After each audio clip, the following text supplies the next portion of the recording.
Bonjour à tous et bienvenue sur Think Forecast pour ce nouvel épisode du nouveau podcast qui s'intitulera Un jour un podcast. Je suis Robin, le community manager de Think Forecast et aujourd'hui je vais inaugurer le bal en vous parlant de mon métier qui est qu'est-ce qu'un community manager. Donc tout d'abord, je me présente, je m'appelle Robin, j'ai 20 ans.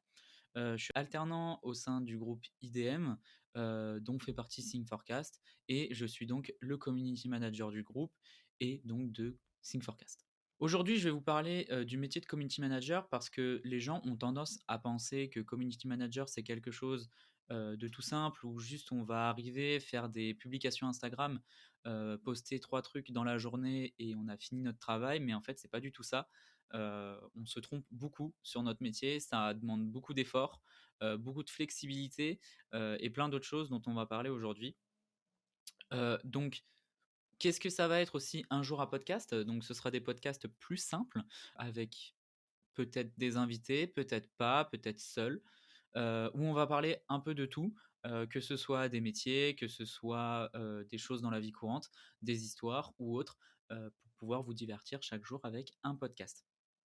Il n'y aura pas forcément tous les jours des podcasts, mais en tout cas, on va faire en sorte de pouvoir en faire le plus possible. Bon, du coup, comme je disais, aujourd'hui, on va parler de qu'est-ce que mon métier, qu'est-ce que le métier de community manager, et on va un petit peu éclairer les choses par rapport à tout ça. Pour ceux qui nous écoutent, par exemple, et qui ne savent pas encore quoi faire de leur vie, et bah, qui s'intéressent par exemple au métier de la communication, ce sera un avantage pour vous d'écouter ce podcast, puisque bah, aujourd'hui, vous pourrez voir qu'est-ce que le métier de community manager. Donc d'abord, qu'est-ce qu'un community manager? Donc, je vais vous lire la définition que j'ai trouvée sur HubSpot d'un community manager et ensuite on va un peu décrypter tout ça.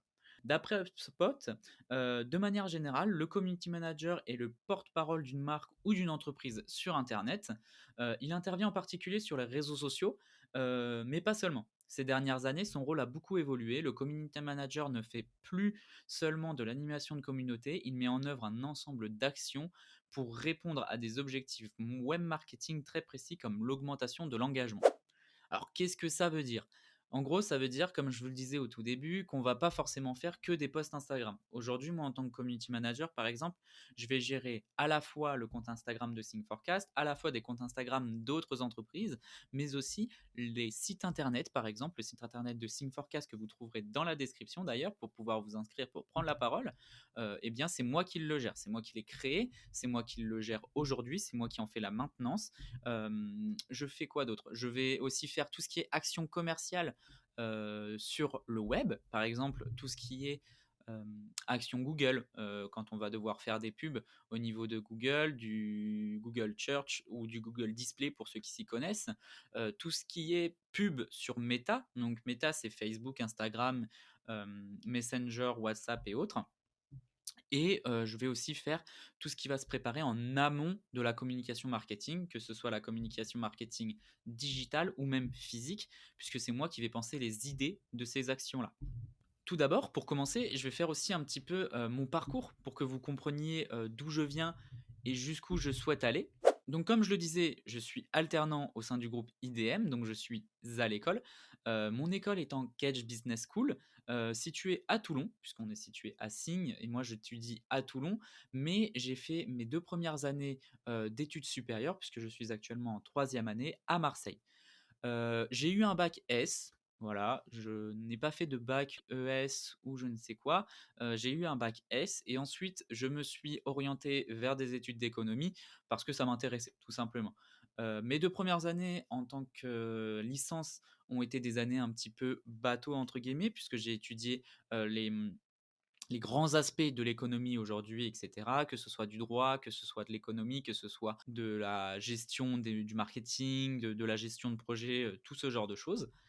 Et ensuite, en 3e année, j'ai choisi de me spécialiser dans le marketing digital pour pouvoir faire ce que j'adore depuis toujours, puisque quand j'étais plus petit, j'avais une chaîne YouTube, comme beaucoup de gens, je pense, aujourd'hui, ce qui est le marketing digital, la création de contenu, tout ce genre de choses. Ensuite, donc de ma 2e à ma 3e année, je n'avais pas l'opportunité en deuxième année de faire de l'alternance. En troisième année, l'opportunité s'est débloquée puisque mon école l'autorisait. J'ai donc postulé à la fin de ma deuxième année dans différentes alternances et j'ai retenu le groupe IDM en tant qu'entreprise actuelle dans laquelle je suis et dans laquelle je travaille. Donc, Think Forecast fait partie du groupe IDM, ce pourquoi je vous parle aujourd'hui et je suis devant la caméra. Maintenant, on va parler d'une journée type en tant que community manager. Qu'est-ce que je fais aujourd'hui en tant que community manager tous les jours, puisque je travaille du lundi au vendredi. Quand j'arrive au bureau, quand je vais pour pouvoir faire les publications, etc., je vais un petit peu tout vous expliquer et un petit peu discuter par rapport à tout ça. Tout d'abord, il faut savoir que mes horaires, donc je fais de 9h à 16h30. Quand j'arrive au travail, donc dans les bureaux, je prends mon café comme tout le monde et j'ouvre mon ordinateur pour pouvoir consulter mes mails. Il faut savoir que c'est très important parce qu'aujourd'hui, en tant que community manager, on fonctionne beaucoup avec les mails, avec la communication digitale. On ne va pas faire de communication physique. On ne reçoit pas énormément de monde, puisqu'aujourd'hui, on a l'avantage de pouvoir communiquer via Zoom, via Skype, via Messenger et autres. Donc, je fonctionne beaucoup sur une communication digitale. Et donc, la première chose que je vais faire indéniablement quand je vais arriver au travail, c'est ouvrir mes mails pour consulter les news que j'ai de la journée. Quand il n'y a rien de nouveau, je consulte rapidement ce qu'il y a. Et s'il y a quelque chose qui est important, je vais transmettre les mails à mes supérieurs pour pouvoir voir avec eux qu'est-ce qu'on peut faire des offres qu'on va nous proposer par exemple. Ensuite, je vais ouvrir les différents sites internet, et je dis bien les différents parce que je n'en gère pas qu'un seul, sinon mes journées de travail seraient très courtes. Mais les différents sites internet que je gère, je vais tous les ouvrir pour voir un petit peu qu'est-ce qu'il y a comme nouveauté sur l'interface de gestion de ces sites-là. Par exemple, si on a eu des nouvelles entrées sur les formulaires, si on a eu des nouvelles demandes de contact ou des demandes de devis, par exemple, parce que certaines entreprises proposent des services. Une fois que ça est fait, là, on a déjà passé une bonne petite heure, même 1 heure et demie, le temps de faire tout ça, puisque je vais devoir répondre aux mails, je vais devoir répondre aux demandes, faire les mises à jour des sites internet et la maintenance, hein, ça je ne l'ai pas dit, mais c'est très important. Tous les jours, je vais faire la maintenance du site internet pour que tout fonctionne bien et pour que vous, clients ou prospects ou même utilisateurs lambda, ayez une gestion agréable de ces sites internet. Quand vous allez dessus, il faut que ça soit agréable pour vous, parce que si c'est pas agréable pour moi, c'est pas agréable pour vous. Une fois que j'ai fait tout ça, donc admettons qu'on soit le lundi, je vais réfléchir aux idées de posts que je vais pouvoir utiliser pour toute la semaine. Sachant que j'ai déjà commencé à y réfléchir le vendredi de la veille et le week-end même, hein, puisque même si je suis en week-end, je ne m'arrête pas de travailler, je suis quand même avec mon réseau sur mon téléphone pour répondre aux gens, par exemple, qui vont faire des commentaires ou envoyer des messages. Donc le lundi, j'arrive, je fais mes idées de poste. J'essaye de faire un premier jet et si ça fonctionne, je garde ce premier jet, je vais l'améliorer et je vais le poster via Meta Business Manager, qui est la plateforme mise en place par Meta pour pouvoir programmer mes publications. Alors ça, c'est vraiment quelque chose qui sauve une vie, puisque quand je suis à l'école, par exemple, je peux poster ce genre de choses directement sur les réseaux sans même avoir besoin de cliquer dessus, puisque j'aurais déjà tout programmé. Donc une fois que ça c'est fait, que j'ai créé mon premier post, que j'ai programmé mon premier post, donc souvent moi je le programme le lundi, puisque j'ai souvent une préférence pour les programmer le lundi, le mercredi et le vendredi. Comme ça, tous les 2 jours, vous avez un post sur les réseaux sociaux de mes différents réseaux. Donc je vais programmer le premier pour le lundi, ce qui est logique. Puis je vais en créer un autre. Je vais en fait faire les 2 premiers directement. Je vais faire celui du lundi, celui du mercredi. Comme ça, au moins, je suis tranquille. Et ensuite, j'ai plus de temps pour réfléchir à celui du vendredi et du lundi qui suit. Puisque à côté de ça, je vais gérer encore une fois les sites internet. En fait, ça s'arrête jamais. Si vous voulez, on est tout le temps en train de regarder, tout le temps en train de voir s'il n'y a pas des nouveautés, puisque les gens, ils vont pas me contacter à 6 heures du matin et arrêter de me contacter toute la journée. C'est sûr, ils vont me contacter toute la journée, donc moi, je vais devoir continuer de vérifier toute la journée si j'ai pas des nouvelles demandes de contact. À côté de ça, si j'ai des DM sur Instagram, sur Messenger, sur WhatsApp, je vais devoir aussi checker à chaque fois si j'en ai pas des nouvelles demandes. En plus de ça, je gère des entreprises qui ont des comptes LinkedIn aussi, puisqu'on va proposer des services à des particuliers, mais aussi à des professionnels. Et en plus de ça, moi, je dois gérer les comptes LinkedIn des entreprises, qui n'est pas du tout la même chose que des comptes Instagram, puisqu'on touche même pas la même audience. Je vais devoir donc gérer mes comptes, que ce soit Instagram ou LinkedIn, d'une manière différente.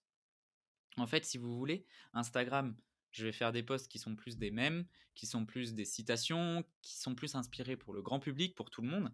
Alors que sur LinkedIn, je vais faire des posts qui sont beaucoup plus professionnels, où là, on va expliquer vraiment comment fonctionne telle ou telle chose, comment est-ce qu'on peut adhérer à un groupement par exemple, comment est-ce que on va travailler dans la télésurveillance, donc par exemple comment est-ce qu'une caméra fonctionne et pas une autre.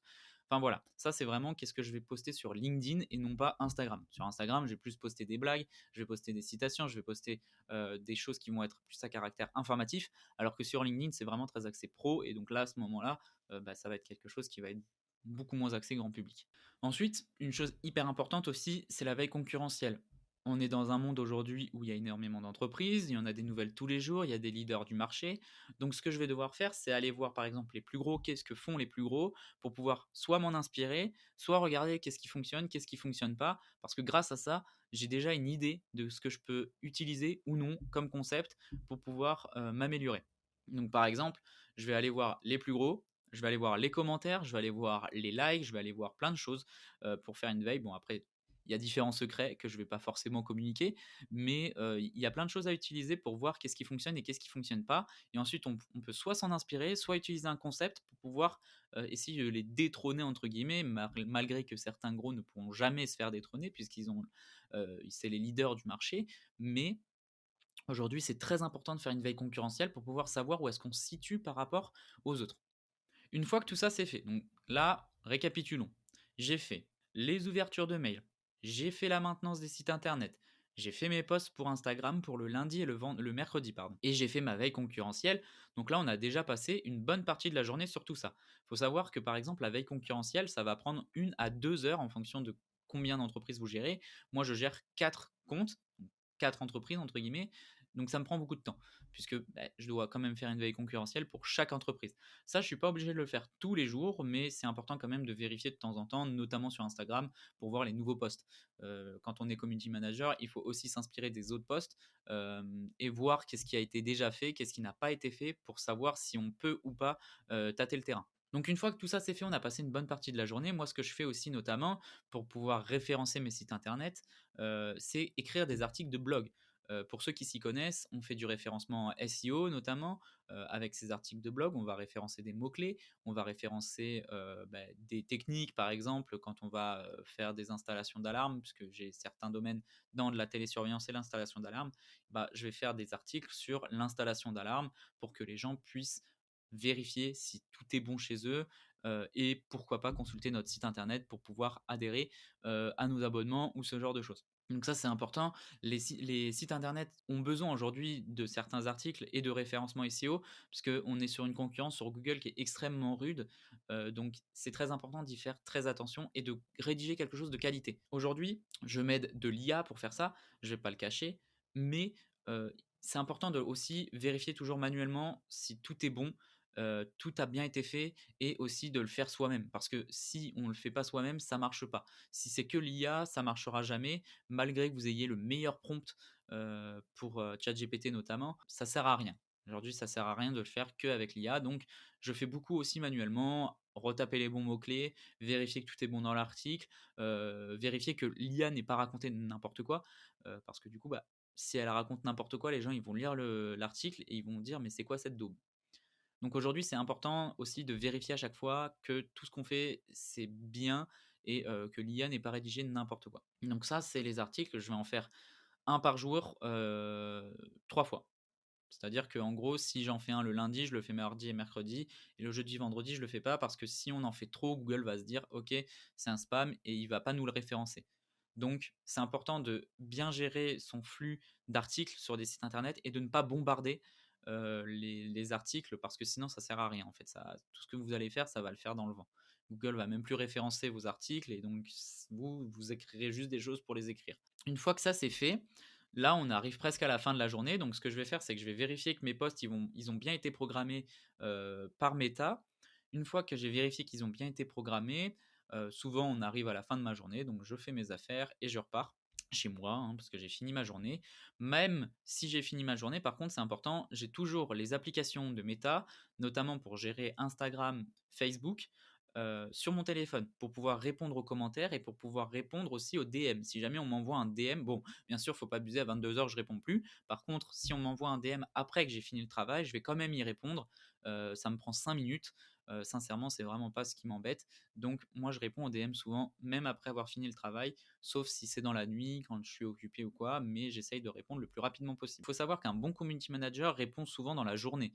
Si vous avez un community manager qui ne répond pas dans la journée, c'est que soit il est trop occupé, soit il s'en fiche totalement. Donc ça, c'est important de vérifier aussi le délai de réponse. Moi, souvent, je mets, allez, on va dire, sauf si c'est le week-end, mais si on est dans la semaine, je mets maximum un jour à répondre aux personnes qui vont me poser des questions. Bon, maintenant qu'on a parlé de ma journée type, maintenant qu'on a parlé de qu'est-ce qu'un community manager, etc., on va voir comment est-ce que moi, je suis devenu community manager. Comme je vous l'ai dit, moi, je sors d'un bac S, j'ai fait 3 années de licence, donc là, je suis en troisième année avec une spécialité en marketing digital et je suis en alternance. Donc, pour pouvoir intégrer le groupe IDM en tant que community manager, j'ai postulé à une offre d'alternance que la DG avait postée sur une plateforme qui s'appelle Job Teaser. J'avais postulé tout simplement. Alors, quand j'ai postulé, j'étais en stage à l'étranger. Donc, on a fait le premier rendez-vous en visio. J'ai rencontré donc ma patronne en visioconférence via Teams. On a parlé un petit peu de certains sujets, de mes compétences, de mes capacités, de mes motivations. Et ils ont plutôt aimé mon profil. Donc, ils m'ont proposé de venir les voir. Quand je suis rentré en France après mon stage à l'étranger, je suis donc venu voir ma patronne directement sur site et on a eu un deuxième entretien avec l'ancien alternant que vous avez dû voir qui était clos, du coup.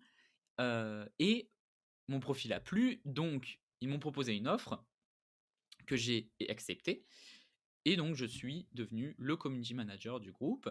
En septembre, j'ai intégré l'entreprise. On a donc eu un mois de passation avec l'ancien alternant clos. Et aujourd'hui, maintenant, c'est moi le community manager à temps plein. Aujourd'hui, moi, je gère tout seul. J'ai bien sûr de l'aide de mes commerciaux et de mes collaborateurs, mais en termes marketing, community management, c'est moi le seul. Je n'ai pas de supérieur en tant que manager pour tout ce qui est communication digitale. Aujourd'hui, je me suis fait seul et j'apprends tout grâce aux cours, à tâtons. J'y vais souvent à tâtons en regardant qu'est-ce qui fonctionne pas, et je fais des erreurs comme à des moments ça peut cartonner. Aujourd'hui, il faut pas avoir peur de faire des erreurs parce que c'est grâce à ça qu'on apprend, donc il n'y a pas de mal à ça. Surtout quand c'est pas des grosses erreurs. Si c'est vraiment juste un post qui fonctionne pas, qui fait 2 likes au lieu de 6, 7 ou même 15, il n'y a rien de grave. Donc vraiment, allez-y, si jamais vous êtes dans ce monde-là, allez-y, testez. On ne pourra jamais vous enlever le fait que vous ayez essayé, même si vous n'arrivez pas à votre but. C'est vraiment, pour moi, le mot-clé d'un community manager, c'est d'essayer, de tenter, parce que quand on regarde aujourd'hui dans le monde du community management, tous les community managers qui ont fait le buzz ont souvent fait des choses très audacieuses, notamment par exemple Burger King ou même McDonald's, ou dans le monde de la communication digitale, on les connaît très bien, puisqu'ils vont faire des campagnes très audacieuses, notamment Burger King, qui ont mis par exemple pour Halloween ou pour le poisson d'avril, je ne sais plus, ils ont mis des sacs McDonald's. Donc ça, c'est vraiment très très audacieux. Donc les gens derrière, en fait, ce qu'ils ont fait, c'est qu'ils ont reposté sur Twitter directement, enfin X aujourd'hui, ou les réseaux sociaux. C'est ce qu'on appelle un UGC. En fait, un UGC, c'est un contenu qui est créé par l'utilisateur lui-même et que la marque va pouvoir réutiliser gratuitement. Donc en fait, ça ne demande rien. C'est juste quelque chose qu'on va faire et que les utilisateurs vont réutiliser directement. Et donc on aura juste besoin de le reposter. Ça nous fait du contenu, entre guillemets, gratuitement. Donc ça, c'est important parce que du coup, ça engage la communauté. Les gens sont contents qu'on reposte en fait leurs propres publications et ça incite les gens à en faire d'autant plus. Donc ça, c'est très important, c'est de tenter et même si on échoue, on aura au moins essayé. Donc maintenant qu'on a parlé un peu de tout ça, je vais répondre à quelques questions qu'on peut se poser concernant les community managers. J'en ai sélectionné quelques-unes et je vais y répondre. Donc tout d'abord, comment un community manager interagit-il avec la communauté au quotidien? Alors c'est très simple, un community manager, en fait, nous, on va gérer, comme je le disais, les réseaux sociaux.